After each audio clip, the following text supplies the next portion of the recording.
We often hear about the international stage being, well, a stage for conflict. States competing for power, national interests clashing.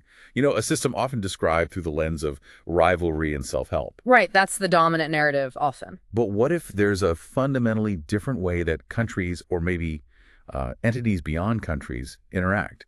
What if stability and even peace aren't primarily built on the grand political maneuvers of states? What if it's something more grounded? Yeah, more practical, like just tackling shared problems together. That's precisely the compelling alternative view we're diving into today.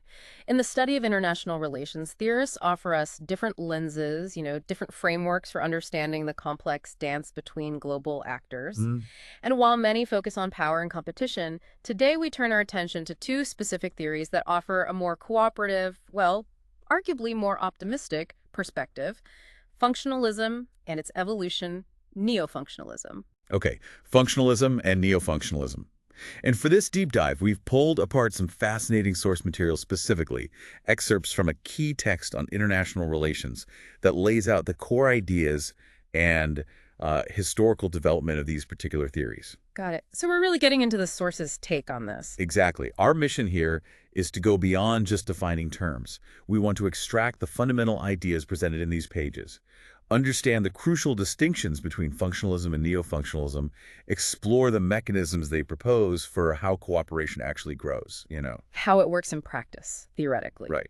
And analyze a classic real-world example that the source presents, seeing how it aligns with these theoretical constructs. The ultimate aim is to give you a clear, nuanced understanding of these perspectives as presented in our source, offering a distinct contrast to the sometimes dominant state-centric views you might encounter elsewhere. It's about exploring theoretical pathways towards a more integrated international system, pathways that don't necessarily begin or end with the traditional assumptions about state behavior.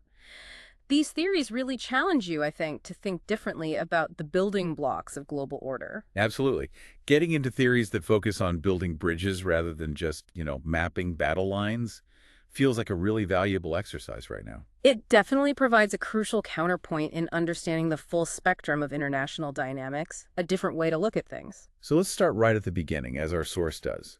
It frames functionalism as emerging from a specific intellectual space. Tell us about its roots. Where does this whole idea come from in the landscape of international relations theory? Well, our source immediately positions functionalism as an alternative school to neorealism.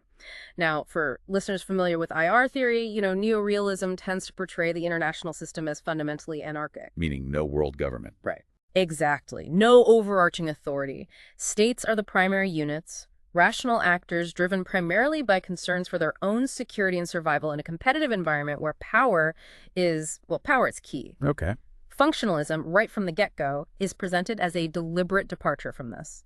It offers a fundamentally different starting point, a different set of assumptions about the nature of the international system and the actors within it.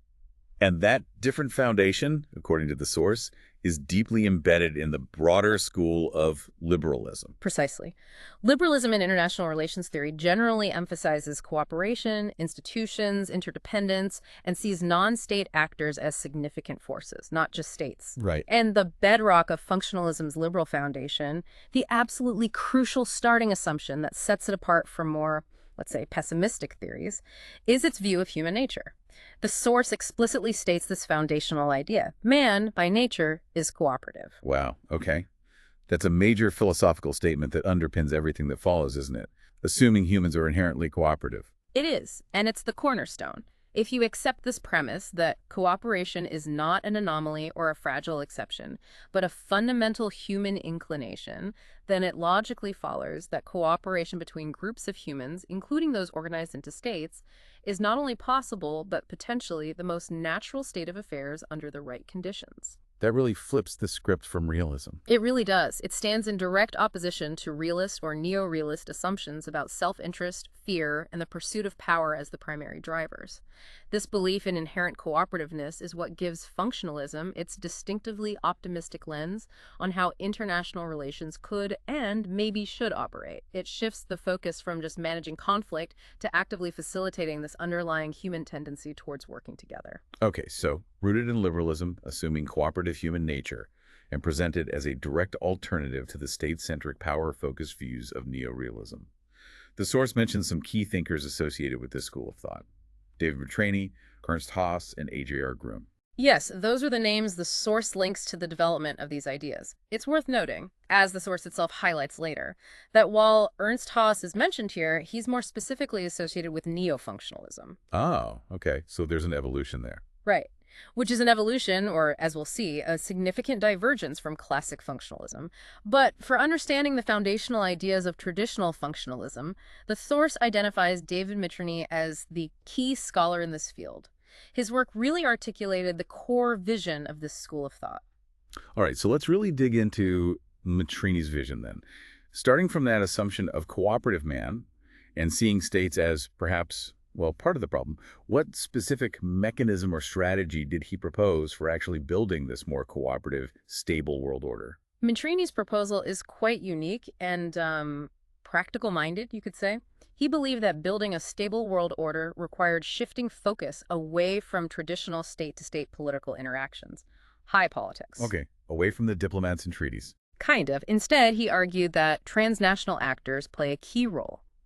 Now, when the source talks about transnational actors in this context, it's referring to organizations or entities that operate across national borders, but specifically those focused on particular functions or tasks, often technical or social in nature, rather than high-level political bodies. So not necessarily the United Nations Security Council, but perhaps something more like a global health organization or, I don't know, a universal postal union, things that just do stuff across borders. Exactly, that's the idea. The key is that these actors are defined by their function, by the specific problem or service they address across borders. And the reason Metternich saw them as key is because their inherent purpose is to seek cooperation through the integration of societies. Integration of societies. That Yeah. sounds broader than just states agreeing on things. It is significant. It's not just about integrating state policies or creating interstate alliances. It's about weaving together the fabric of daily life, economic activity, technical standards, and social interactions across national boundaries. Think about common standards for airline safety or coordinated efforts to track and contain infectious diseases. Like we've seen recently. Exactly. Or systems for facilitating international trade and communication.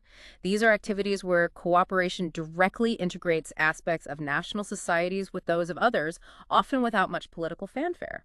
And who did Maitreya believe should be at the helm of these crucial transnational actors? The source is quite specific here, moving away from the typical idea of diplomats or political leaders. Yeah, this is a critical and really distinctive element of Metternich's thought. He insisted that these functional transnational actors require technicians and not layman politicians. Technicians, like engineers, doctors, economists. Precisely. The logic here is fundamental to his vision. Politicians, by their nature, are tied to national interests, political ideologies, electoral cycles, and crucially, the preservation of state sovereignty. Their decision-making is inherently political. Right. It's about the nation first. Often, yes. Technicians, on the other hand, are experts in a specific field: health professionals, engineers, educators, economists, transport specialists. Their focus is on practical problem solving, efficiency, universal standards, and achieving the specific functional goal: getting the job done effectively. So the thinking is that technicians are driven by the practical needs of the function itself, by what works best to solve a shared problem or provide a shared service, which is maybe a more universal and less contentious motivation than national political agendas. Exactly. Maitrani believed that by putting technicians in charge, you could largely bypass the political obstacles and rivalries that often obstruct state-level cooperation. Technicians are motivated by objective criteria related to their area of expertise, fostering cooperation based on shared technical needs and mutual benefits rather than political concessions or power dynamics. It sort of depoliticizes cooperation. That's the aim. It allows cooperation to flourish in areas where political negotiation might just get stuck or fail completely. And this view of technicians being the right people for the job leads directly to his perspective on the traditional actors in international relations, the nation-states themselves. The source notes that Mitrany felt nation-states by themselves do not foster the cooperation we need. Yes, he saw the inherent structure and priorities of the nation-state as fundamentally ill-suited to building the kind of deep, non-political, functionally driven cooperation he envisioned. States are defined by their territorial boundaries, their claim to sovereignty, their focus on distinct national interests, security, identity. All the things that make them states. Right. And these characteristics, in Matreni's view, make them resistant to the kind of integration across societies that he believed was necessary for lasting peace and stability. Any step towards ceding control or blending national activities with those of other states could be perceived as a threat to sovereignty or national identity. So states get defensive. Naturally, it makes them inherently cautious and often obstructive to functional cooperation. He didn't see states as the vehicle for integration, but rather an obstacle that needed to be, well, circumvented or maybe rendered less relevant over time. Okay, so if states are the obstacle and you need transnational actors run by technicians to integrate societies, how does Mertini propose you actually build this cooperative world order in practice? It sounds like a very deliberate, maybe slow, step-by-step process. It is. Materni's strategy is profoundly incremental, focused on building cooperation from the ground up. He proposed starting small at what the source calls the micro level. Micro level. Okay. By creating non-political cooperative groups focused on very specific, often technical or social, areas that are relatively low controversy and clearly demonstrate mutual interest. And the source gives examples like health, education, and so on. Right. Think about international collaboration on disease surveillance or vaccination programs, or cooperation on standardizing academic degrees so students can study abroad more easily, or sharing research on climate change impacts. Things where everyone basically agrees cooperation is good. Pretty much. These are areas where the practical benefits of working together are clear. The problems are often technical rather than overtly political, and cooperation doesn't immediately challenge core issues of state sovereignty or security in the way, say, military alliances or political unions might. Okay. The logic is to find areas where states have obvious shared problems or interests that can be solved more effectively through joint action, thereby minimizing resistance from national political concerns. Find the easy wins first. Okay, so you build success in these specific, non-political, micro-level areas. What's the next step in this incremental process? Where does it go from there? The idea is that success at the micro level then allows you to replicate these non-political cooperative groups upward into larger, but still primarily functional or non-political areas. You build on success. Moving up. The source lists examples like culture, transport, and so forth. Right, so you might move from coordinating train schedules across a border to harmonizing rail infrastructure standards across several countries, or from basic cultural exchange programs to jointly managing historical sites or preserving shared cultural heritage. Or maybe standardizing professional licenses. Exactly. Yeah. Or from combating specific diseases to coordinating broader public health policies, or from standardizing educational credits to mutual recognition of professional qualifications. The areas are still functional. They relate to specific technical or social domains, but the scope expands, potentially involving more complex coordination across multiple states. And crucially, the source emphasizes that these non-political groups, whether at the micro or macro level, are based on mutual interests of the states. Yes, this shared interest is the lubricant for cooperation. It provides a compelling, pragmatic reason for states to participate, even if they're skeptical. It allows the process to avoid getting bogged down in ideological disputes or zero-sum political calculations.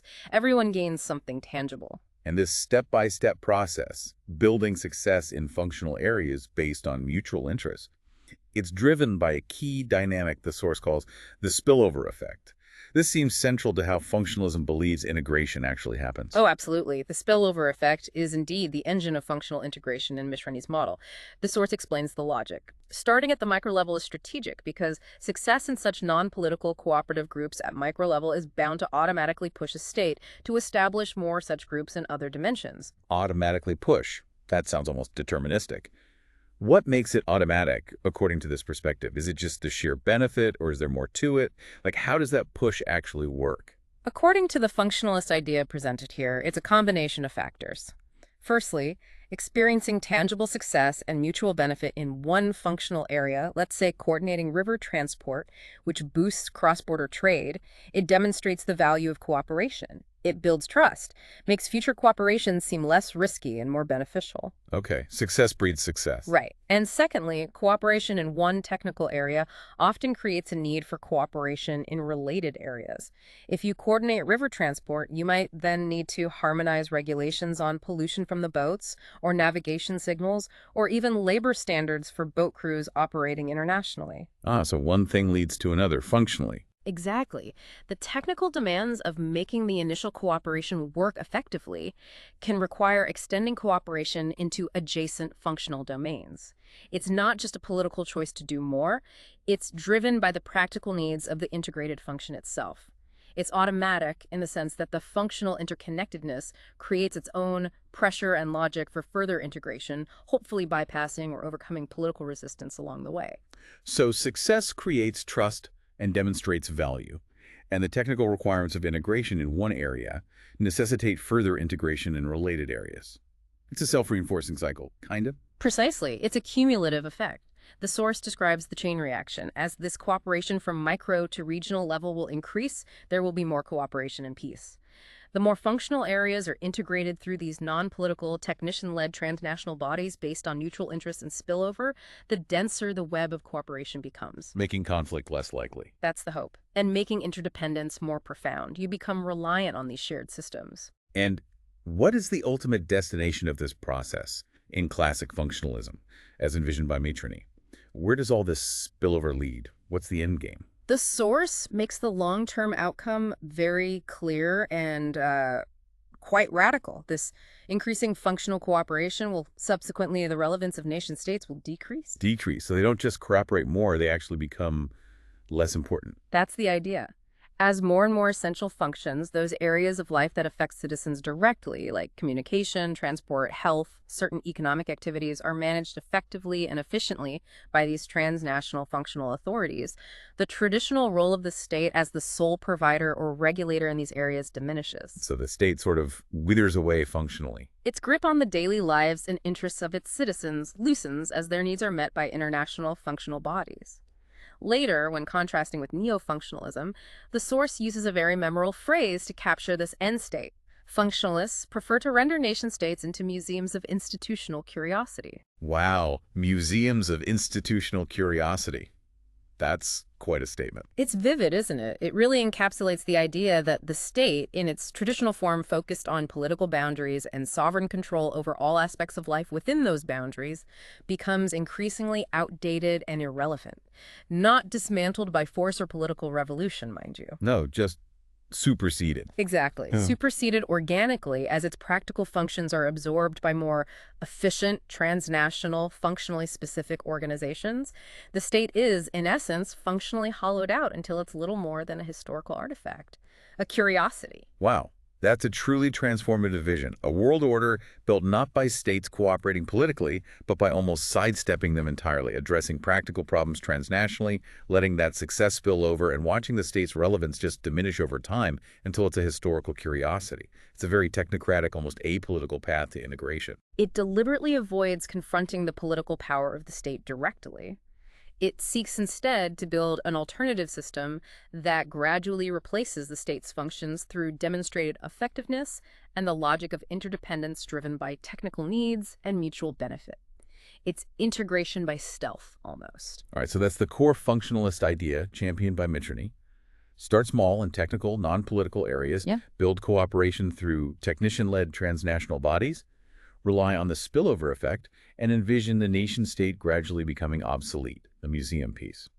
But as theoretical ideas evolve and meet the complexities of the real world, related but distinct perspectives emerge. This brings us, I assume, to neo-functionalism. Exactly. Neo-functionalism builds on some of the core ideas of functionalism, particularly the focus on integration and spillover, but it introduces some crucial modifications and different assumptions, especially regarding the role of the state. That's the big difference. Yeah. The source immediately highlights this fundamental difference, which is key to distinguishing the two. Neo-functionalism, it states, wants to advocate integration of the existing nation-states. This is placed in explicit contrast with functionalists who prefer to render nation-states into museums of institutional curiosity. Okay, so this is a major pivot. Functionalism sees the state as something to be bypassed and eventually superseded. Neo-functionalism says, no, wait, the state is here to stay, at least for the foreseeable future, and our goal is to integrate those existing states. That acknowledges the political reality of state power in a way that classic functionalism perhaps didn't fully grapple with. It absolutely does. It's a more pragmatic starting point, you could say. It accepts the enduring centrality of the nation-state as a political unit. The neo-functionalist project isn't about making states obsolete through gradual functional Oh, diffusion. through that sort of hollowing out process. Right. It's about building integration between and amongst states, incorporating them into larger political and economic structures. It's integration of states, not integration around or despite states, working with what you have. And this acceptance of the state's role means their approach to the process of integration is also different. The source says neo-functionalism prefers political interaction and the fostering of cooperative decision-making. Yes, and this is another key contrast with functionalism's emphasis on technician-led non-political processes. Neo-functionalism recognizes that integration, even if initiated for technical or economic reasons, quickly becomes a political process. It has to. Why is that? Because it involves negotiations between state leaders, decisions by political institutions, and the active engagement of political actors, parties, interest groups, public opinion. It's not just about finding the technically best solution. It's about reaching political agreements that allow cooperation to proceed. The fostering of cooperative decision-making implies the creation of joint decision-making structures where state representatives work together to make policy for the integrated areas. Which is inherently a political act. You can't avoid the politics. You really can't, not when you're dealing with states making decisions about their future.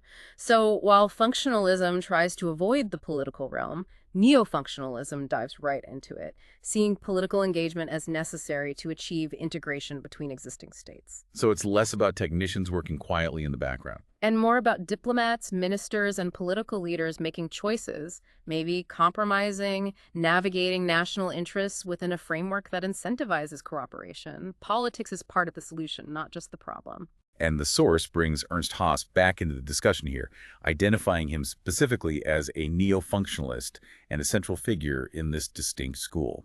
Yes, Haas's work is foundational to neo-functionalism. The source describes his view on how to achieve what might become a completely integrated community among states. Quite an ambitious goal. And his mechanism for integration, as presented by the source, involves a conscious decision by state leaders. Rulers agree to surrender some sovereignty and pool resources for growth. Right, and this sentence really encapsulates a core mechanism of neo-functionalism, as described here. Integration is presented not as an automatic, organic process driven by technical spillover alone. Like in classic functionalism. Exactly. Instead, it's the result of deliberate political choices made by state leaders. These leaders agree it's a political decision involving negotiation and consent to surrender some sovereignty. This is a crucial distinction from functionalism. States aren't just passively having their relevance eroded, they are actively choosing to give up a degree of their supreme authority within certain defined areas. Giving up sovereignty. That's a huge deal for any state, right? It's often seen as the very definition of statehood, to be sovereign. Absolutely. Sovereignty is the legal and political concept of supreme authority within a territory. For states to agree to surrender some of that authority means they're agreeing that decisions in certain areas will no longer be made solely by their national government, but by a joint or supranational body where they share authority with other states. Like a common parliament or court? Potentially, yes. Or a commission or a council of ministers. It requires a political will to integrate, driven by a calculation usually that the benefits of doing so outweigh the cost to national autonomy in that specific area. And the motivation for this, according to Haas's view presented here, is to pool resources for growth.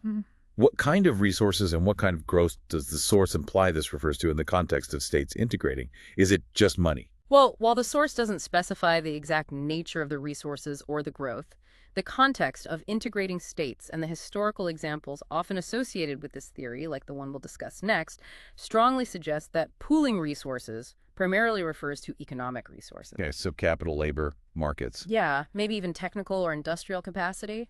And the resulting growth is likely framed in terms of economic growth, increased prosperity, greater efficiency through economies of scale, or enhanced competitive advantage on the global stage. So it's often about getting richer together. That's often a very powerful driver, yes. It's about leveraging collective strengths to achieve economic outcomes that individual states might struggle to achieve alone.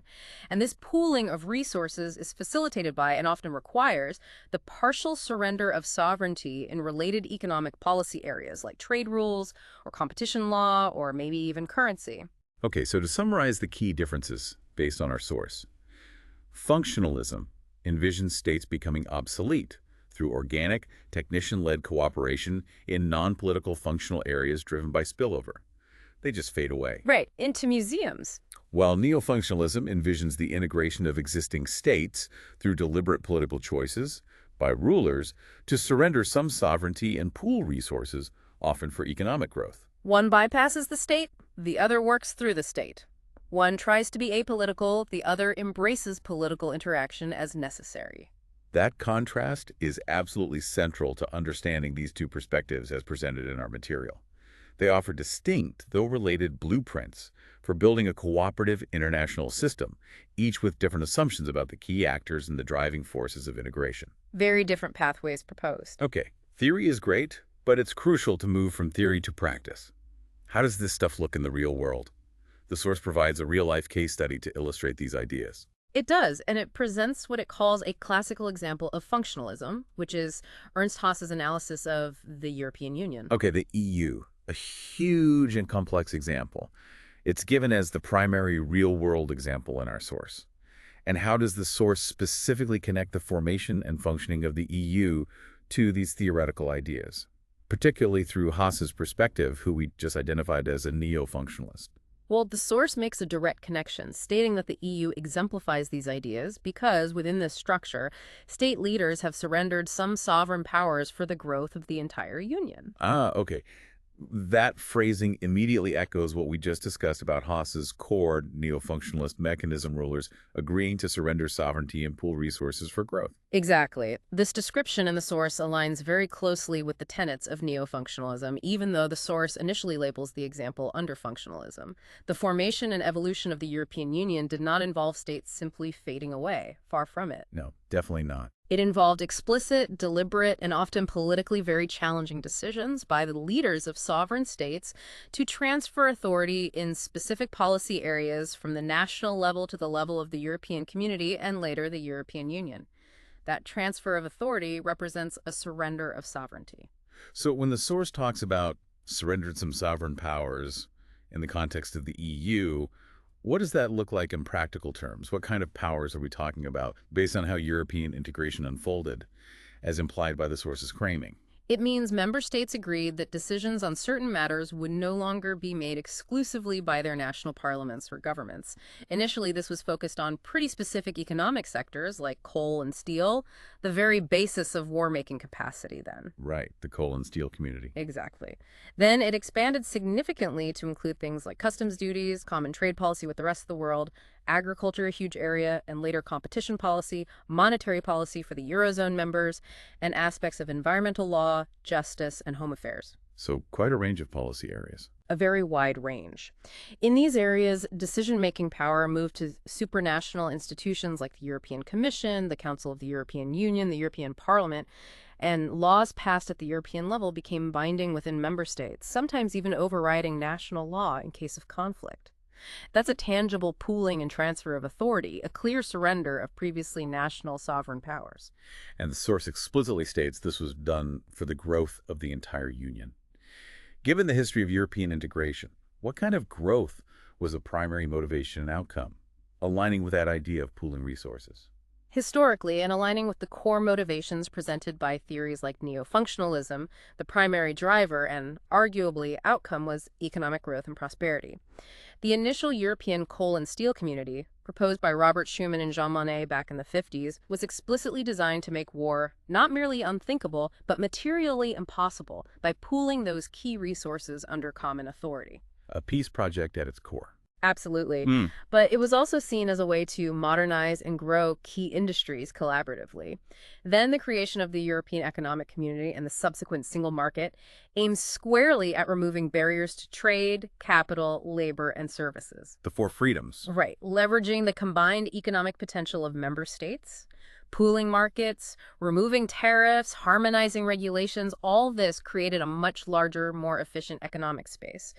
The idea was it would lead to increased trade, investment, and overall economic growth for the member states collectively, and that economic logic was absolutely fundamental to the political willingness of states to cede sovereignty bit by bit.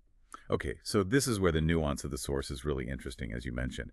It labels the EU as a classical example of functionalism, But its description of how it works, state leaders making choices, surrender of sovereignty, pooling resources for growth, attributed to Haas's explanation, aligns so strongly with the mechanisms of Right, neo-functionalism. it really does. The integration of existing states through deliberate political acts involving the transfer of sovereignty for collective economic gain. You're absolutely right to highlight that nuance. While the EU can certainly be seen as embodying some functionalist ideas cooperation starting in specific sectors like coal and steel, the idea of spillover from economic cooperation into other, sometimes more political areas, the role of technocratic bodies like the Commission. Sure, so those elements are there. They are, but the source's specific explanation, attributed to Haas, clearly emphasizes the neo-functionalist elements. The fact that state leaders had to make conscious political decisions to agree to surrender sovereignty, that the process involves significant political negotiation, and the creation of powerful supranational political institutions like the Parliament and the Court of Justice, that fits much more squarely with the neo-functionalist framework. So the EU wasn't really created by technicians alone working on isolated functional tasks, letting states wither. Not at all. It was a grand political project driven by states choosing to integrate, even if that choice was heavily influenced by the economic benefits of pooling resources, and, of course, the perceived need for deeper cooperation after the devastation of two world wars. Peace and prosperity were intertwined goals. So the source uses the EU as an example for functionalism, but the details it provides through Haas's lens make it arguably a more compelling illustration of neo-functionalism's core arguments about states actively choosing integration through partial sovereignty surrender. That really highlights the sometimes blurry lines between theoretical concepts and complex real-world examples, and how different theorists might emphasize different aspects. It absolutely does, and it encourages us, and you listening, to look critically at how real-world phenomena are explained by different theoretical frameworks, even when those frameworks are related like these two are. The EU's complexity allows different theories to claim it as support, but the source's emphasis here on state leaders and sovereignty transfer points us strongly towards the neo-functionalist interpretation it provides, despite the initial label. Okay, this has been fascinating. We've journeyed from the idealistic roots of functionalism and liberal thought, and the idea of cooperative man, explored Matrini's vision of technician-led non-political cooperation leading to states fading into museums. The museums of institutional curiosity. Right. Then we move through the more pragmatic neo-functionalist focus on integrating existing states via political choice and partial sovereignty surrender. And finally examine the European Union as the key real-world example presented in our source, noting the theoretical fit, or maybe misfit, of its described mechanics. So, what does all of this help you, our listener, understand about the world? What are the big takeaways? Well, firstly, I think it broadens your toolkit for analyzing international relations significantly. You don't have to see state interactions solely through the lens of power, competition, and conflict, which can be quite limiting sometimes. Yeah, it's not always dog eat dog. Exactly. Functionalism and neo-functionalism offer powerful alternative perspectives that highlight cooperation, interdependence, and the potential for integration driven by shared needs, technical logic, mutual benefit, and even political choices for collective gain. Right. When you see countries cooperating on issues like global health, pandemics, environmental protection, or setting international standards for trade or transport, these theories provide a framework for understanding why that cooperation might be happening. Is it simply states making temporary political deals? Or is it driven by a deeper functional necessity, a spillover from existing cooperation, or a deliberate choice to pool resources and authority for collective gain, like the neo-functionalists might suggest? These theories help you ask better questions. They also help explain the existence and functioning of the vast array of international organizations and institutions that populate the global landscape, beyond just the high-profile political ones like the UN Security Council. Many of these bodies are functional in nature, dealing with specific technical or social domains. Think aviation safety, intellectual property, telecommunications. The stuff that makes the world work day to day. Exactly, and their development can be analyzed through the lens of spillover or the deliberate delegation of authority by states seeking the benefits of collective action. And when you look at projects of regional integration, like the European Union, which we discussed, or maybe others around the world, ASEAN, Mercosur, the African Union functionalism, and particularly neo-functionalism, as described in our source, give you a conceptual map. You can ask, are these simply alliances?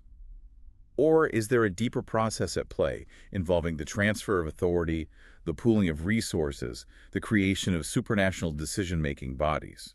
Understanding these theories allows you to differentiate between different forms and depths of international cooperation, gives you categories. And importantly, they demonstrate that there are conscious attempts by scholars and perhaps by policymakers too to articulate how a more integrated, potentially more peaceful international system could evolve, starting from different core assumptions either by bypassing states through functional needs or by actively integrating states through political choices and the careful reconfiguration of sovereignty. They're not just abstract ideas floating around. No, they are frameworks for understanding observable processes of international cooperation and institution building that are happening all the time. They offer explanations for why states sometimes choose cooperation over conflict. So these ideas empower you, the listener, to look at international news and global challenges and see possibilities for cooperation and integration that might not be immediately obvious if you were only focused on national interests and power struggles. They provide alternative explanations for why and how states and other actors work together, even when it's difficult. Absolutely. It gives you a richer vocabulary and a more nuanced understanding of the forces shaping the international system beyond just the headlines of conflict and competition. It shows the cooperative threads woven into the global fabric. Okay, well, this deep dive has taken us through the origins of functionalism in liberal thought and the idea of cooperative man, explored Mitrini's vision of technician-led, non-political cooperation leading to states fading away through spillover. The museum pathway. Right. Then moved to neo-functionalism's focus on integrating existing states through political interaction, partial sovereignty surrender, and pooling resources, exemplified, albeit slightly confusingly in the source, by the European Union example as interpreted through Haas's lens. It's certainly a powerful illustration of how different theoretical assumptions, especially about the state, lead to different understandings of the potential for cooperation and integration in international affairs. Thanks so much for joining us on this exploration of functionalism and neo-functionalism. It's definitely a reminder that the international system is shaped by forces of cooperation as much as by competition, even if cooperation doesn't always grab the headlines. Indeed. These theories provide vital perspectives for anyone seeking to understand the potential pathways, however challenging, to a more integrated and perhaps more peaceful global order. And as you reflect on these distinct ideas presented in our source material, here's a final provocative thought to carry with you. Considering functionalism's vision of states becoming obsolete via gradual, non-political spillover, versus neo-functionalism's model of states actively choosing partial sovereignty surrender for collective gain, which of these theoretical paths, or perhaps elements of both, do you see more clearly reflected in the actual dynamics of international cooperation and integration playing out in the world around you today? Is one more realistic, or are they both happening in different ways? Something to ponder until our next deep dive.